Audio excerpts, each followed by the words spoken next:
Just a few short years ago, IoT was all the rage. It was everybody's favorite buzzword. But since then, it's gotten pretty quiet. In fact, a lot of people actually ask me, is IoT dead? And I say, well, yes, IoT is dead as a buzzword. We've moved beyond the hype and started just delivering the solutions. And that's a good thing for the industry. We're going to talk about the state of IoT today with Gerhard Loots, CEO of Kallipr, an IoT technologies company, and find out his thoughts on the current state of the market, but also what the future holds for IoT. Gerhard Loots, welcome to the TechBurst Talks podcast. Thanks, Charles. It's great to be here and talk again.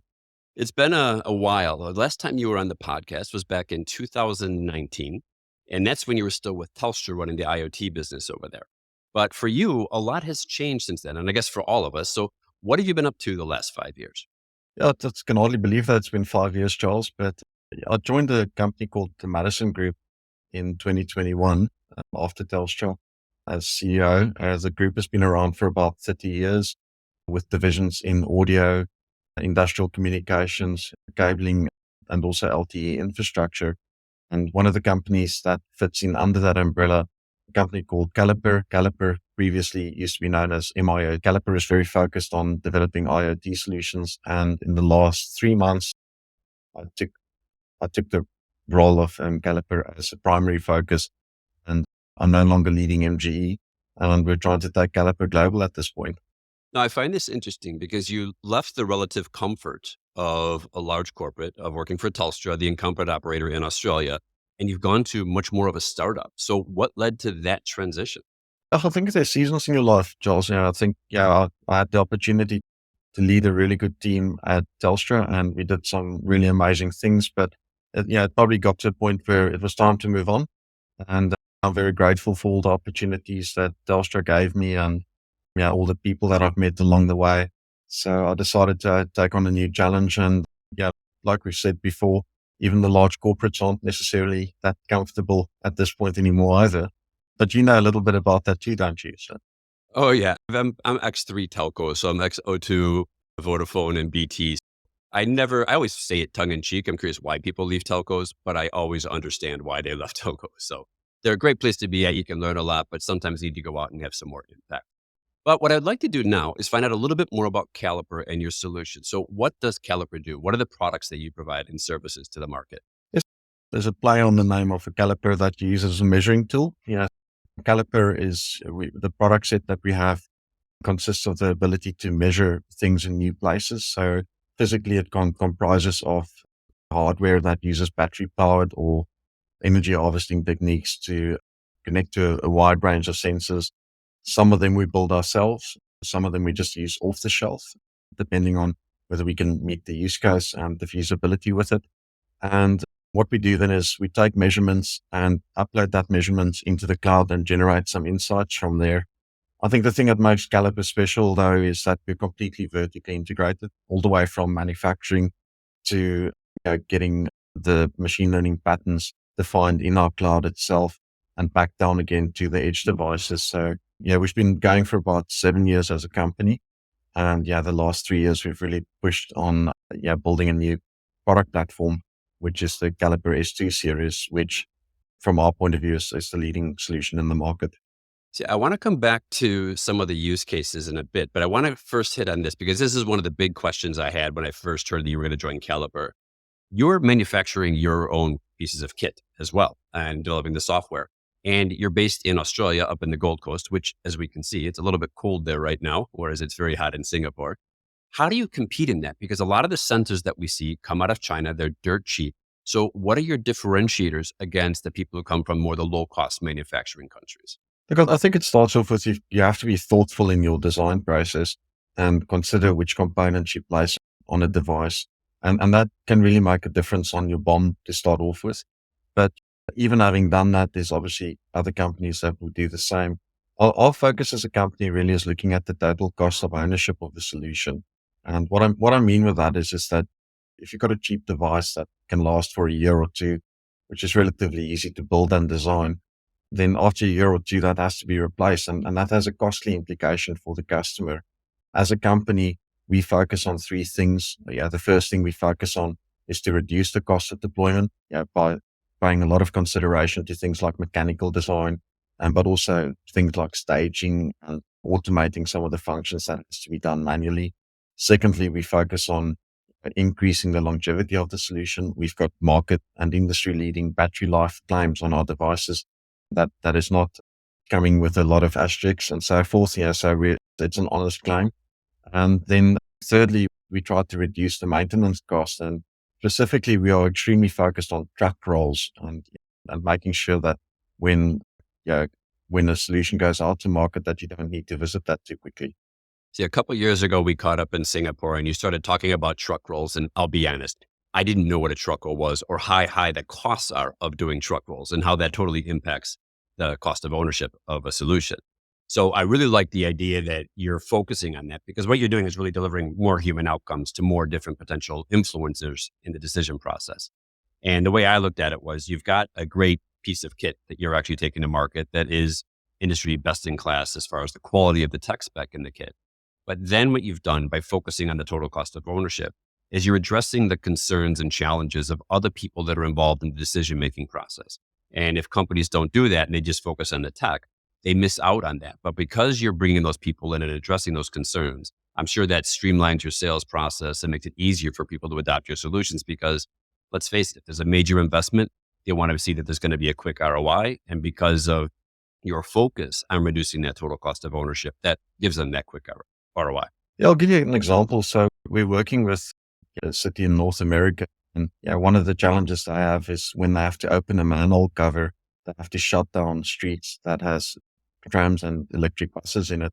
And the prices of shutting that down, and this is their number, it's not ours, costs $30,000. Just to shut down things. And then you're looking at putting a solution in there that's $1,000 to $2,000, but the cost of opening the manhole cover is $30,000. So if your solution isn't built to last for the maximum period of time in that instance, the $30,000 becomes a hell of a lot more than whatever the devices could cost. That is a bit extreme. I acknowledge that we haven't seen that too often, but quite often, even if you think in a city context, and there's usually, if you need to open up a manhole cover, quite often there needs to be 2 or 3 people from a health and safety perspective. They have to be paid. That cost adds up so quickly.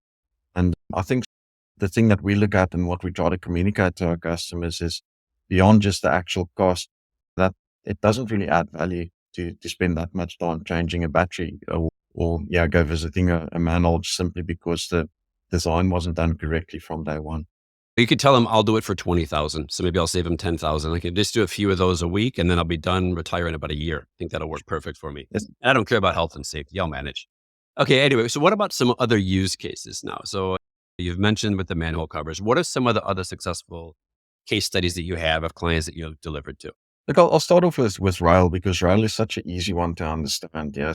If we look at rail networks, they're quite big.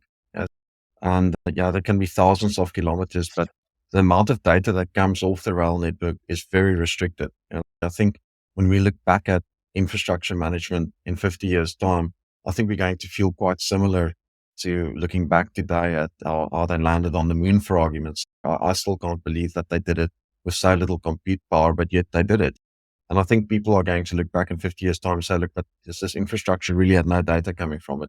How did we manage to do it? And rail is curious because we assume, because we use products like Waze or Google Maps, we assume that there's just data coming from the infrastructure. But the detail on that is that the vehicle collects the data in Waze or Google Maps. Whereas in rail, if the train gets to the problem, it's usually too late to get that data.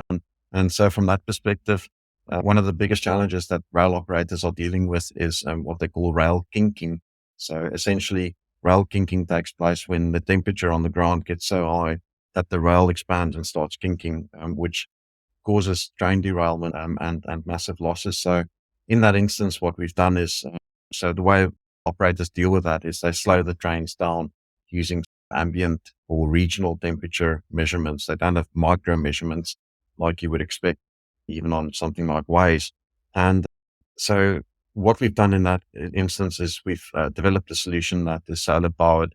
We're constantly measuring the temperature on the rail itself, and the business case payback is massive. So typically the way the operators work in that circumstance is they reduce the speed of the train from 80 to 40 kilometers per hour.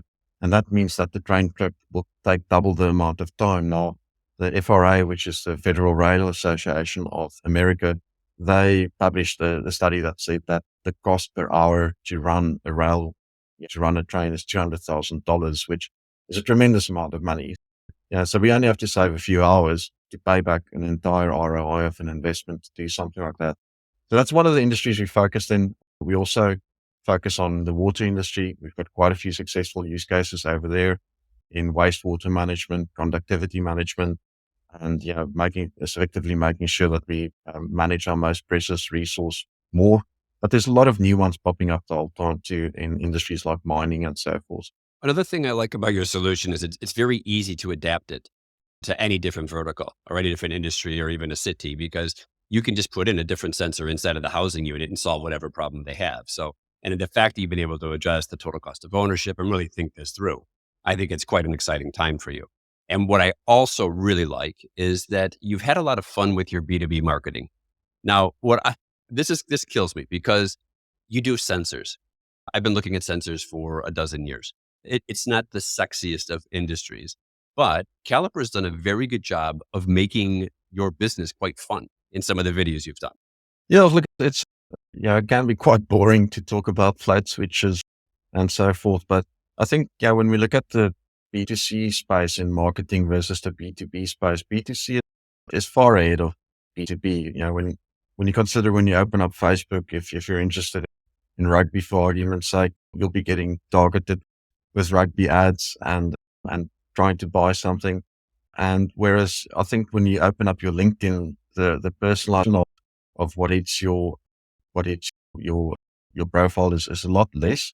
And I think also on top of that is that the B2B marketing that I don't understand is every morning when I open up my email inbox is 10 to 15 emails from these sort of random, hey, let's set up a meeting, let's talk. And I would love to know what the conversion rate is on that, because it's probably just irritating to receive those type of mails. Our marketing lead, a lady called Kim Williams, she comes from the B2C space, and we specifically recruited someone with B2C experience and said, look, can you bring some of the B2C approaches into what we do and really have a lot of fun? So we've certainly been able to do a few videos, including beer, to explain some of the things that we do. And generally, we just want people to have a bit of a laugh and get some information that might assist them, whether it's with us or even with a competitor's product, help them to solve their problems. So I will definitely include a couple of links in the show notes for your housing challenge, where how quick it is to do the battery change, because that one's quite funny. I use that in some of my events that I'm presenting at, because I just think it's a brilliant way to explain a product that's probably not the sexiest thing, but make it fun to explain. But then also the beer one with your explanations for, was it sonar on that one? It's for radar. Trying to explain. Radar is quite complicated because you start going into the dark arts of radio frequency. But yes, we've got a nice little video explaining our work using a few beers. I think that's brilliant. Next, I want to move on. What's next for Kallipr? Because I know you're based in Australia right now, so you're in the Gold Coast. Your clients are all over Australia. You're now launching a lot of clients in the US. You've also got an office in Seattle. What are your plans for the coming years? I think this whole industry is just starting out. There's been a lot of talks about, is IoT dead? But whenever we open up a manual, we seldomly find a competitor product in that manual, which just tells you little of the infrastructure is mapped across the world at this point. Yeah. And I think there's a few lessons to be learned. Like I read a really interesting stat the other day. In the year 2000, there was about 10 million CCTV cameras deployed across the world. By 2020, there was 1 billion. So it's a massive jump. And that excludes things like even the cameras we talk over today, cameras that might be little security cameras like Ring or Pro, whatever it might be. So the proliferation of cameras is probably 10 to 50x of that billion in any case. Whereas, there was only 10 million, 20 odd years ago. And I think the same is going to happen with sensors. And that sort of data explosion causes problems. There's a few studies that was done to look at the efficiency of security cameras relative to the operator that looks at the camera itself. And basically it said if an operator looks at more than 10 cameras at any point, their efficiency drops to below 50% being able to identify when an event takes place. And I think there's some parallels with that, especially in our industry. We're seeing some of the data centers or operation centers already getting overrun with this sheer amount of volume of data that's hitting them. And in many ways, I think, IoT has been approaching data like a fuel gauge. I always want to know how much fuel I've got, whereas what it is supposed to be is a oil gauge. She just want to know when something goes wrong or is about to go wrong. And that management by exception, I think, is what's coming in the next 2 to 3 years as we have too much data. And how we've prepared for that is our Series 2 platform is a completely vertically integrated solution from the cloud to the edge device. It's a full edge device running a operating system with tiny ML capabilities. So we want to start processing and storing data at the edge to make things more efficient and use less resources. Yeah, there's quite a few opportunities to increase that and move into real-time digital twins sort of at the top of the platform. I think the future operations room won't have a screen. It will be audio driven. And I think those are the things that we'll be looking at in addition to building a few more modern sensors along the way. This is an interesting point because if you look at the power that we have with artificial intelligence and then using things like Gen AI and retrieval augmented generation, like you need data though to make these things actually to get the real value out of it. And right now we're not capturing enough data. Yeah. Now, I also want to come back to the point that IoT is dead. And I always tell people now when they ask me about IoT, I'm like, this is really odd because no one asks me about IoT anymore. And that's a good thing because people have just gotten on with it. It's not the buzzword that it was before. You had so many people building up hype, not delivering it. People are just getting on and doing the delivery. Like no one asks me about smart cities anymore either. But the idea is it's not like cities initiatives have stopped. They've just gotten on to the deployment. It's moved out of just the marketing of it and actually the delivery side. I'm still very bullish on it because we need a lot more sensors everywhere to capture data to allow us to better run our infrastructure, our equipment, everything better. So I think there's a good positive upswing for you coming in the next few years. But now let's look out a little farther. Let's say it's 5 years from now and Kallipr's been incredibly successful. What are the steps that would have to happen for that to be the case? That's a big question. I think as a starting point, I like to refer to parallels. And when we look at Google Maps, came out 2005, 2006, roughly. The process that they went through was essentially to start off with digitizing the infrastructure and not using CAD files, essentially, or printed maps to understand where things are. And when we look at digitization, the value that you get from digitization is at its best when you can automate. And the automation components of vehicles, we're still talking about driverless vehicles and so forth, and trying to figure out when to use them and exactly how far off they are. But I think with infrastructure management, when we consider something like people going down sewers, it's really, really dangerous. Like that H2S gas, which is this massively corrosive gas that you get in sewer systems, can kill a human being within 5 minutes if they're exposed to more than 50 parts per million. So why are we sending humans down there? Why do we have humans going into those places when we can run robots on Mars? It doesn't make sense, So we've got to map the infrastructure. I think with Kallipr, from my perspective, if we can be what Google Maps or Waze has been to the transport and road infrastructure industry, then that would be success for us. And being able to put that data onto things that is addressable through multiple systems, not just a system in real time, I think that to us would be success. In 5 years' time, maybe there's a Kallipr robot that I've always wanted to build a robot. Yeah. I think from my perspective, it's around the corner. Now, I want you to take off your Kallipr hat. So now I just want to look at the industry and I just want your insights as one of the leading players in the IoT industry to look at the wider market. And last week, a report came out from IoT Analytics about the total addressable market for IoT. And it shows that it is growing and it's going to grow about 12% this year. And then that's pretty relatively consistent growth of about 15% per year going through to the year 2030. But what I want to talk about is some of the key points they had and see whether we agree or disagree with their findings. So they started out by talking about the regional drivers. And they said the regional drivers are going to be China, India, and the US. So from my perspective, China seems like a logical one because Yeah. scale, it's just that big. And plus, with their 5-year plans, they tend to stick everybody, whether it's supply, demand, regulatory investment, going in the same direction. What about India? Do you think there's going to be a lot of growth and is it really going to be driving it? And if it is it purely down to the scale because they've got 1.5 billion people? Or do you hear of any interesting things going on in India to drive IoT solutions? I think sort of India's story starts 20 to 30 years ago when it started, and they really invested into STEM. I don't think it's coincidental that when you look at the CEOs of a number of the biggest tech companies around the world, they're from Indian descent. It's because they're really smart. And I think what has happened as of late in the Indian, I've got a lot of Indian friends. So yeah, I'm not an expert, but I do understand a little bit of what's going on there. I think what the political drive to make India better is absolutely there. And there's a pride in India that is forcing some of these projects to stay alive because quite often, people want to kill them off if they don't deliver in the short term. But, at the moment, India is pushing a lot into water and water infrastructure renewal. There's some major projects going on there with regards to government subsidized rollouts that we're in talks with. I just personally think that India is probably going to be the world's next superpower, in my opinion. And I'm quite bullish about India. And look, it is a numbers game, unfortunately, right? If you can get the US, Chinese, or Indian market, any one of those three, you've probably made it as a company. But good news for you is that in the US, it's completely messed up infrastructure and archaic infrastructure. So there's a lot of room for improvement. And they basically have to fix everything from bridges to rail to water across the country.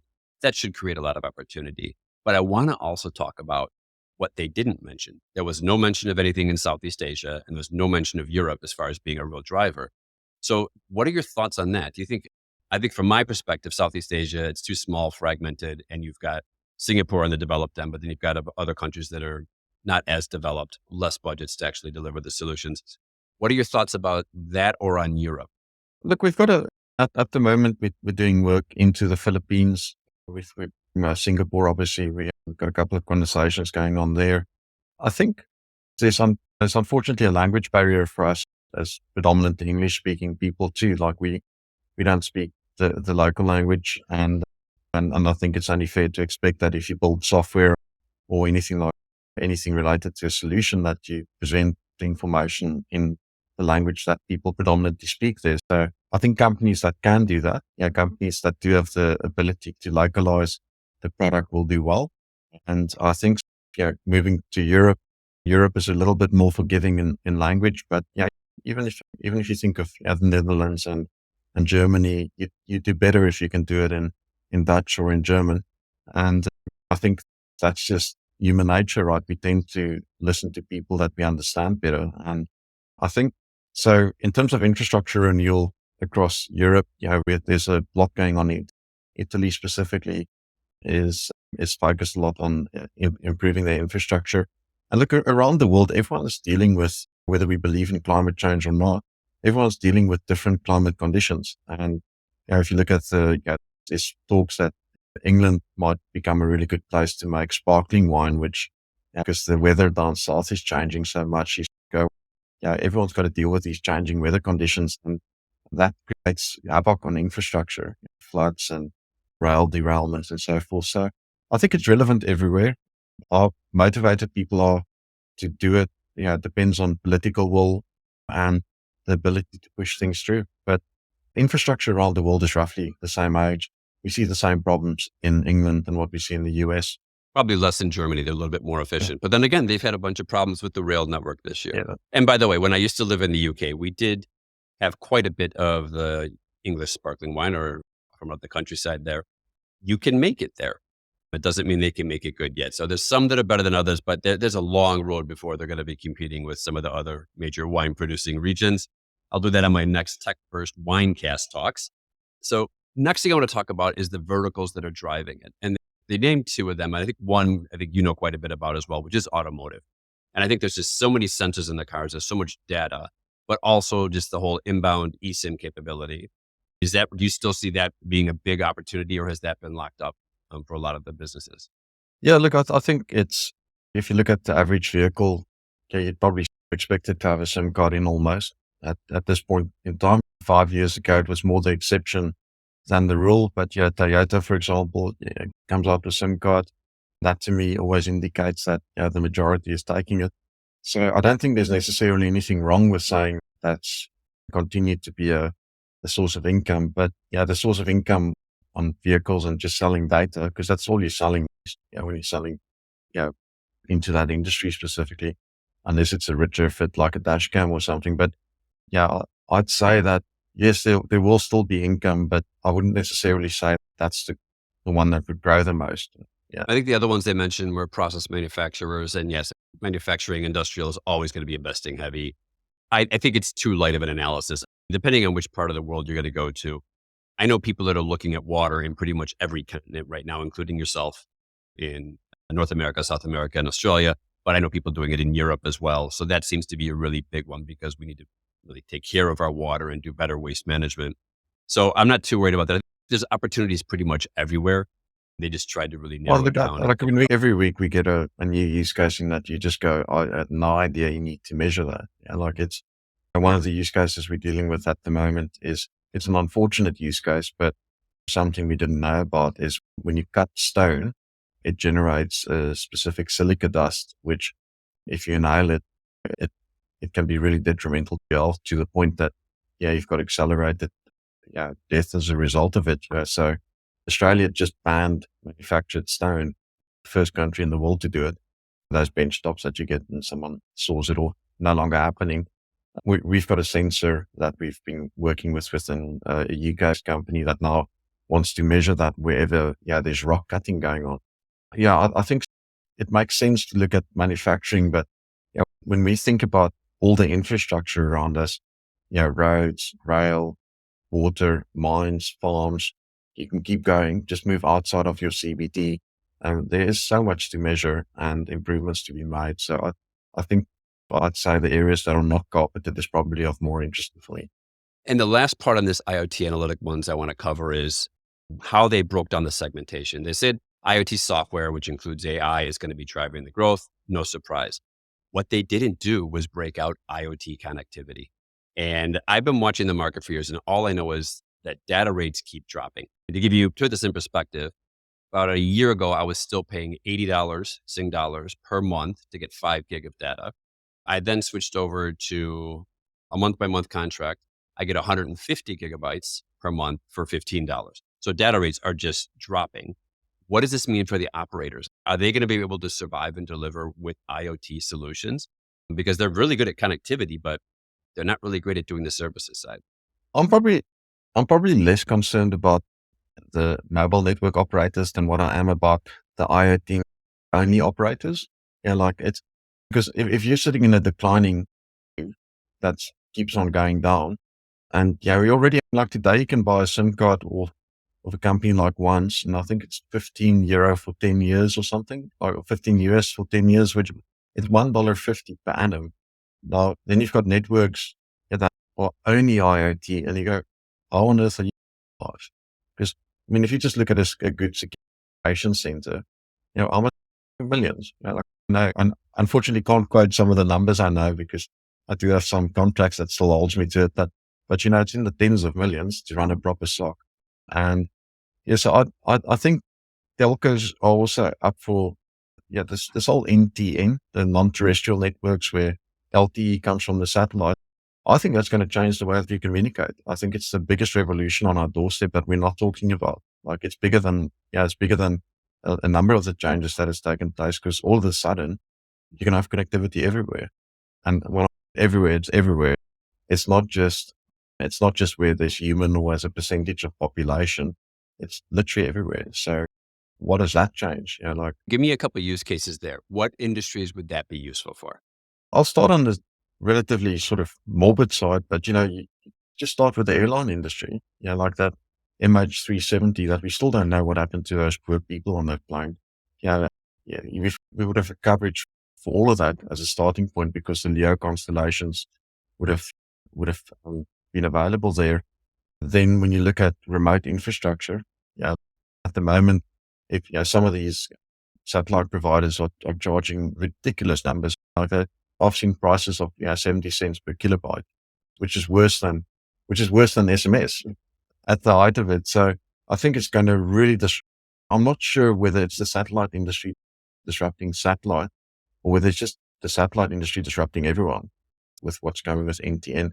Yes, there's going to be limitations. You need a bit of line of sight, but yeah, we'd certainly be able to generate data off remote infrastructure that we simply couldn't before because it would have been cost prohibitive.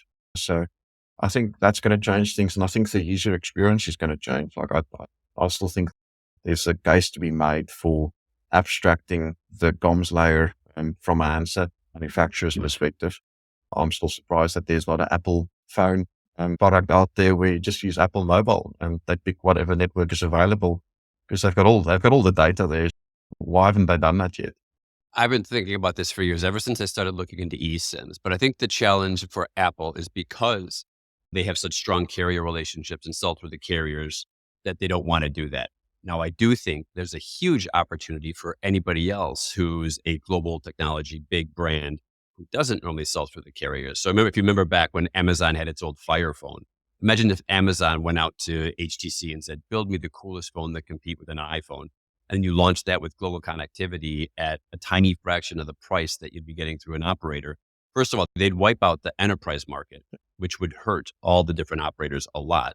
But I hope that happens someday. Musk has asked whether people would buy a Tesla phone. Like that's on Twitter somewhere. And you look at that and you go, and even with Apple, I would like to know what percentage of their sales is through Telcom, which is not, I think it's going to be really interesting and in the next couple of years. Yeah, it's the only problem with Apple is getting out of the ecosystem. So I'm pretty much locked into the Apple ecosystem right now, but I'm also recording this with one of the Samsung S24s, and I still prefer the Samsung devices to the Apple devices. But because I've been on a Mac for 20 plus years, I've just built into that ecosystem. They won't let me back out now. So who knows? Maybe I just need to inch my way back out and start playing with some other devices. But no, satellite, I think, is fascinating. And I think I really learned how much it's getting deployed when I've traveled a lot over the last couple of years during the sabbatical. When I was in New Zealand, everything down there was through LeoSat. When I was in South America, same thing. Everywhere I was going into the remote regions of Patagonia and Peru, anybody who had connectivity, it was all through Starlink. I'm actually having this conversation over Starlink because that's because you're from Australia and NBN is absolute crap. Well, it's next level. I can say that. You shouldn't say that, but probably hasn't done as well as they would have hoped, but it cost twice as much as they wanted it to, or more than that probably. Yeah, I don't have the exact numbers, but I think the last number I heard was north of $50 billion. It's a lot of money that went into it. All right, let's close out with some fun questions and get off the technology topic. So we've known each other for quite some time now, become quite good friends. So tell me something about you that's going to surprise me that I don't know. And I know a lot of stuff about your background already, so this is going to be a challenge for you. Oh, gosh. Yeah, I can't believe I'm saying this public, but I once sang in an opera in front of the president of South Africa when I was 18 years old. But it was, the school I was in actually produced quite a few actors and even I think she was Miss World or second Miss. Obviously, I missed that brief with my looks, but so we had a ex-student of the school who wrote South Africa or Africa's first opera. And we had a few people that had to perform for Nelson Mandela's Children's Fund. And I got to sing in front of them.